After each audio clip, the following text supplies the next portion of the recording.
সম্মানিত ভিউয়ার্স, আমি যে বাড়ির দৃশ্যটি আপনাদের দেখাচ্ছি এটি ঠিক যেন সেই পল্লীকবি জসিমউদ্দিনের আসমানি কবিতার সাথে মিলে যায়। এটি হচ্ছে নীলফামারী জেলার সৈয়দপুর উপজেলার কাশিরাম বেলপুকুর ইউনিয়নের হাজারীহাট স্কুল অ্যান্ড কলেজের ঠিক পূর্ব পাশে, পুকুরের পাশে, এবং 1 নম্বর ওয়ার্ড। এই বাড়ির যিনি বাসিন্দা, যে কর্মক্ষম পুরুষ, উনি ঢাকায় থাকেন, রিক্সা চালান। তার উপার্জিত অর্থ বাড়িতে পাঠিয়ে দেন। বাড়িতে রয়েছে বাবা মা এবং আদরের 2টি সন্তান এবং তার স্ত্রী।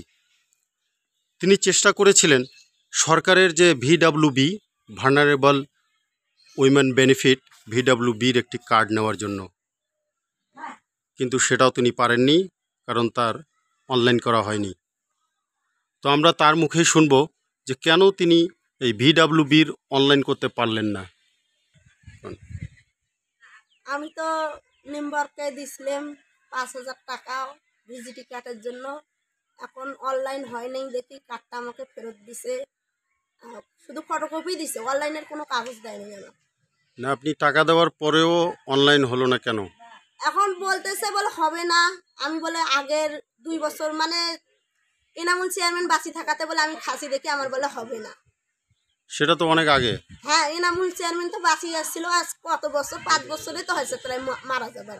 তা আমার কি এখনো হবে না? আমাদের বাড়ি ঘর দেখো কি আছে আমাদের গরিব মানুষের।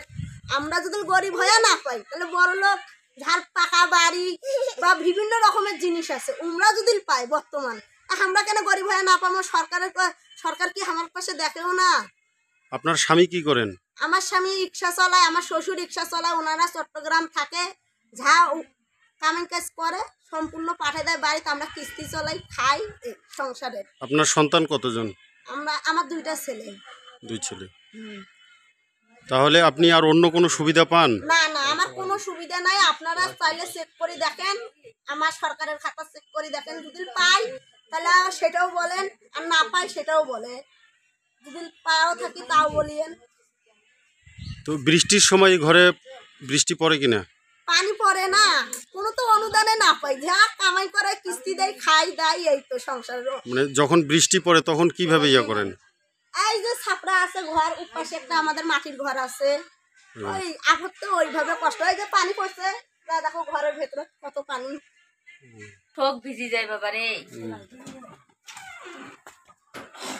এই যে দাদা ভিতটা আমাদের ভাঙি গেছে, দেখেন। বিশ্বাস না করেন, আমরা গরিব মানুষ, আমার পাশে সরকার না দেখে, ভিটের পাশে দেখেন। কাল এটা আপাতত দিয়ে দিছি, কষ্ট করে কাল দিয়ে দিছি। বাড়িতে কোনো উঠে দেন, আমরা অনুদান পর্যন্ত